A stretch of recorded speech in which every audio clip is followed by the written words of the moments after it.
दर्शकों नमस्कार। आज के कार्यक्रम की शुरुआत गोस्वामी तुलसीदास जी की एक चौपाई के साथ। परहित सरिस धर्म नहीं भाई, पर पीड़ा सम नहीं अधमाई। यानी कि दूसरों की सेवा करने से बढ़कर कोई पुण्य नहीं है और दूसरों को पीड़ा देने से बढ़कर कोई पाप नहीं है। और इन्हीं पंक्तियों से प्रेरणा लेकर के आज हमारे स्टूडियो में शहर के युवा समाज सेवी अमन कबीर जी उपस्थित हैं। तो अमन कबीर जी, आपका हमारे स्टूडियो में बहुत बहुत स्वागत है। बहुत बहुत धन्यवाद। अमन जी, सबसे पहले हमारे दर्शकों को बताएं कि आप जो ये कार्य कर रहे हैं, तो ये कार्य करने के साथ ही साथ पहले अपने विषय में कुछ बताते हुए कार्यक्रम को शुरू करते हैं। मेरा नाम अमन कबीर है, लेकिन मैं शहर वाराणसी में जो मानसिक विक्षेप या जिनके परिवार के लोग तिरस्कृत कर देते हैं जी, या विभिन्न जिलों और राज्यों से, ऐसे विदेशों से भी बहुत ऐसे लोग यात्री आते हैं जी, जो बीमारी हालत में शहर में उनका कोई नहीं रहता, अर्थात सब कुछ रहते हुए भी उनका कोई नहीं रहता जी, ऐसे लोगों के लिए हमने एक अभियान छेड़ा वाराणसी शहर में जी, कि जिनका कोई नहीं, उनके लिए हम एक इंसानियत की भावना को लेकर निकलेंगे जी, और उनकी सेवा करेंगे। चाहे वो किसी के पैर में घाव हो, कीड़े भी पड़े रहते हैं, या कोई हार्ट अटैक से कोई बीमार हो जा रहा हो, या अन्य विभिन्न बीमारी से वो बीमार हो जा रहा हो, उनको कोई एडमिट कराने वाला न हो, सड़क पर रोड दुर्घटना में भी घायल हो गया हो, जी, जी, तड़प रहा हो, तो ऐसे लोगों की सेवा का भावना हमारे मन में है। मैं उनका अभिभावक बन करके उनके परिवार को का सदस्य तो नहीं हो पाता, लेकिन उनके परिवार का सदस्य बन करके हम खुद मौके पर खड़े रहते हैं। जी, जी। तो अपने व्यक्तिगत जीवन के बारे में कुछ बताएं, आपकी शिक्षा दीक्षा के बारे में, परिवार के बारे में। मेरी व्यक्तिगत जीवन में बचपन से बहुत शरारती स्वभाव का लड़का था, और मेरे पूज्य पिताजी जो मुझे कई बार जंजीरों में भी बांधे कि मेरा हर पिता का ये सपना होता है कि मेरा बेटा अधिकारी बने या कोई बड़ा, लेकिन मैं शुरू से घर से भाग जाता था।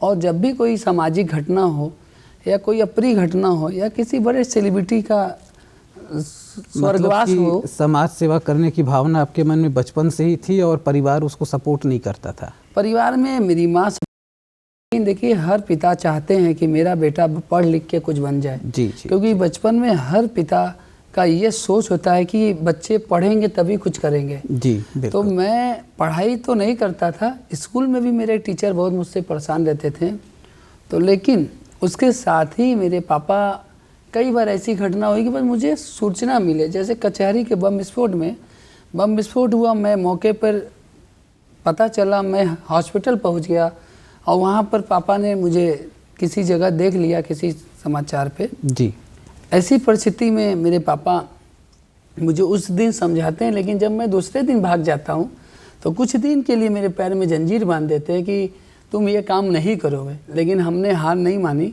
हमने अपनी माताजी से कहा कि मैं कुछ भी हो जाए सेवा करूँगा, पापा रहे या ना रहे। तो अब क्या अभी भी वह चीज़ है कि अब लोगों की सोच बदली आपके नहीं, प्रति? अभी मेरे पापा इस दुनिया में नहीं है, और आज मेरे पापा का ही देन है कि मैं ऐसे कार्यों को कर पाता हूँ। मेरे पापा नहीं है, लेकिन रोज़ प्रतिदिन किसी न किसी तिरस्कृत पिता को, जिनके बेटे लोग रोड पे निकाल देते हैं संपत्ति के लालच में या किसी भी, लेकिन आज उन्हीं लोग को देखकर अपने पिता की अनुभूति करता हूँ। तो दर्शकों, आप देख रहे हैं कि एक आदर्श पुत्र की तरह ये अपने पिता को ही अपने सभी कामों का क्रेडिट दे रहे हैं। तो अमन जी, ये बताएं कि आपको देखा गया कि कोरोना के समय में भी आपने आगे बढ़ करके अपनी जान की परवाह किए बिना लोगों के लिए बहुत कुछ काम किया। तो इसके लिए आपको प्रेरणा कहाँ से मिली, शुरुआत कहाँ से की आपने? कोरोना काल के पहले भी ये सेवा कार्य करता था, लेकिन जैसे ही कोरोना जी का समय दौर आया जी, और देश के माननीय प्रधानमंत्री जी के द्वारा जो लॉकडाउन का घोषणा हुआ, उसको देख के हर इंसान सहम गया कि लॉकडाउन होता क्या है। उसी तरह मैं भी एक नागरिक होने के कारण मैं भी सोचने लगा। मैं 3 दिन घर में था और मैं सोचा कि मैं कैसे बाहर जाऊंगा, मैं कैसे क्या करूंगा। 3 दिनों में हमने बहुत सी जुगाड़ लगाए, लेकिन सफल नहीं रहा। लेकिन तत्कालीन यहाँ के एक IAS अधिकारी थे जी, उनकी सहयोग से हमने पास बनवाया और उस दिन से समझ लीजिए जैसे इंटर कॉलेज का रिजल्ट हो जाए जी, उसी तरह मेरे लिए वो पास रहा। चाहे किसी के बच्चे को रात में दूध पहुंचाना हो, चाहे किसी को हार्ट अटैक आ गया वो दवा इम्पॉर्टेंट हो, शहर के विभिन्न ग्रामीण क्षेत्रों में जाना आपने हो। शायद एक बाइक एम्बुलेंस भी बना रखी है।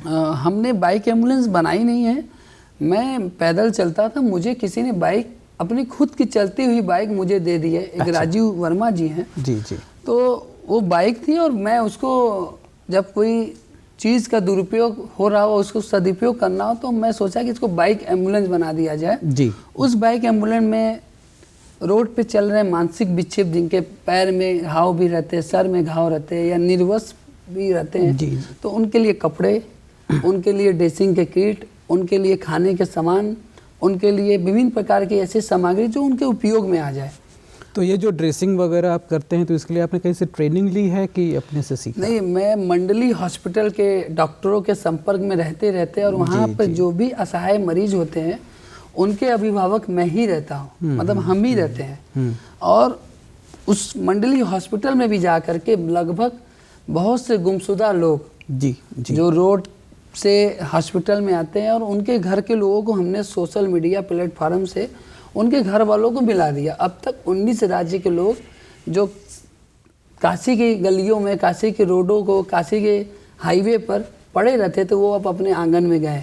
उसमें कोई बैंक मैनेजर रिटायर रहता था, उसमें विभिन्न प्रकार के, कोई MBA किया हुआ छात्र रहा जो नशे की लत में अपना जीवन बर्बाद कर, कोई दरोगा का लड़का रहा। तो ऐसे बहुत से लोग मिले कि कोई महिलाएं बिहार से आई घूमने भटक गई। तो मिसिंग लोगों के भी परिवार अपने परिवार में जाके, अपने आंगन में जाके जो दोबारा जीवन मान लीजिए एक तरह से मिलता है। दर्शकों, अमन जी के बारे में हम जितना जान रहे हैं हमारी उत्सुकता उतनी ज़्यादा बढ़ती जा रही है। अमन जी, हम ये जानना चाहेंगे कि ये जो आपने भी बताया कि हम लोगों के लिए इतना कर रहे हैं तो निश्चित रूप से इसके लिए पैसे की ज़रूरत पड़ती होगी। आर्थिक सहायता आपको कहाँ से प्राप्त होती है? मेरा ये है कि मैं किसी से मांगता नहीं, लेकिन मेरा करते करते मुझे रास्ता मिलता जाता है। बहुत से ऐसे काशी के नागरिक हैं, मेरा केवल मेहनत लगता है, लेकिन कोई मुझे दवा देता है, सबका नाम तो नहीं ले पाऊँगा, लेकिन कोई दवा देता है, कोई मुझे पेट्रोल भरवाता है, कोई खाकी वाला मुझे सहयोग करता है। अभी लेटेस्ट में एक फ्रांसीसी नागरिक का निधन हो गया था, आदरणीय कमिश्नर साहब द्वारा भी मुझे जो है उनके अंतिम संस्कार की राशि सहयोग की गई थी। तो काशी की जनता का सहयोग रहता है, तभी इतने बड़े ये हवन जो चल पा रहे हैं उनके सहयोग से होते हैं। हम एक माध्यम है, सबका सहयोग। कहने का मतलब ये कि जो अन्नपूर्णे सदा पूर्णे, यानी जो सबको अन्न देने वाली अन्नपूर्णा है, बाबा विश्वनाथ है, उन्हीं की कृपा से आपको जी, बिना उनकी कृपा से कोई कार्य नहीं हो सकते। और काशी की जनता ना चाहे तो 1 रुपए का अभिमान क्या है? ये 1 रुपये का मुहिम मेरे मन में अचानक आया कि हर व्यक्ति 1 रुपया खा जाता है, लेकिन यह 1 रुपया एक वरदान साबित करना है। जैसे आप एक साधारण व्यक्ति है या बहुत पे तो आप 500 भी दे देंगे, लेकिन 1 रुपया आप अपनी, जैसे होता है ना कि काश मैं यहाँ पे रहता, उस व्यक्ति की मदद कर पाता। तो सोशल मीडिया के माध्यम से और गुल्लक लेके चलता हूँ मैं अभियान शुरू किया कि आपका 1 रुपया किसी की संजीवनी ब्यूटी साबित हुई। जैसे वो आपका पैसा नहीं, वो आपका भाव होता है, वो आपका वो होता है कि काश मेरा पैसा लग जाता तो वो बहुत सारे लोग चाहते हैं दूसरों की सेवा करना लेकिन कर नहीं पाते, तो इस तरह से वो उनकी सेवा में अपना योगदान कर सकते हैं। अंतिम संस्कार होता है जी। ऐसे 1 रुपये से किसी को 2 दिन का बच्चा है, किसी हॉस्पिटल में एडमिट हो, पैसा नहीं है जी, तो ऐसे पैसे आते हैं और जाके सहयोग करते। पता होता है वो जो वेंटिलेटर में बच्चा रहता है वो घर चला गया, फोन आता है, भैया बहुत बहुत धन्यवाद। यह काशी की जनता और देश के भी बहुत लोग जुड़े हैं जो सहयोग करते हैं। तो आपका जो कार्य क्षेत्र है वह काशी ही है कि काशी के बाहर भी आप जाते हैं? नहीं, मेरा प्रॉपर कार्य क्षेत्र काशी है जी। और काशी के बाहर कहीं भी जाता हूँ, किसी भी जिले, किसी राज्य में, मैं एक बैग लेके जाता हूँ, उसमें ड्रेसिंग किट होते हैं और सभी प्रकार के किट होते हैं। और यहाँ तक कि मुझे एम्बुलेंस की भी गिफ्ट मिली है। जापान के एक नागरिक है गणेश जी, उन्होंने उनके देखिए कोरोना काल ने मुझे बहुत कुछ दिया, मैं बिन मांगे मोती मिल गया। तो गणेश जी के एक मित्र थे, मैं इसी क्षेत्र में उनको ऐसे घुमा रहा था, वो सोशल वर्कर थे। उन्होंने अपने प्राण को त्यागने के पहले उन्होंने एक अपने मित्र से कहते हैं कि मैं रहूं या ना रहूं, अमन का ध्यान देना। जी जी। उस बेड पे रह के भी व्हाट्सएप पे उन्होंने मैसेज कराया। तो आज उनके हीरालाल यादव जी को मैं स्मरण करता हूँ। आज उनके सहयोग के कारण, उनके एक शब्दों के कारण मुझे 3 हीरा रथ एम्बुलेंस मिला है। तो यह जो एम्बुलेंस सेवा है ये फ्री है कि इसका कोई चार्ज है? एम्बुलेंस सेवा जो असहाय और लाचार लोग होते हैं उनके लिए पूर्ण रूप से फ्री है। तो इसको कोई कैसे बुला सकता है? ये हमारा एक एम्बुलेंस जो है नंबर है 8687553080। लेकिन जो पारिवारिक लोग होते हैं जी, जैसे विभिन्न क्षेत्रों के एम्बुलेंस वाले जो लोगों का दोहन करते हैं, यह एम्बुलेंस सही जरूरतमंद चार्ज लेगा और उसी चार्ज से सेवा में भी लोगों की और ड्राइवर खर्च का निवारण करके इस एम्बुलेंस की सेवा चलती है। अच्छा जी। तो बहुत सारी बातें आपने बताई और बहुत प्रेरणादायक बातें आपने बताई। चलते चलते आपसे ये पूछना चाहेंगे कि बहुत सारे लोग जो इस तरह का कार्य करना चाहते हैं, ऐसे युवाओं के लिए आपका क्या संदेश है? मेरा यही एक संदेश है कि मैं भी एक इंसान हूँ।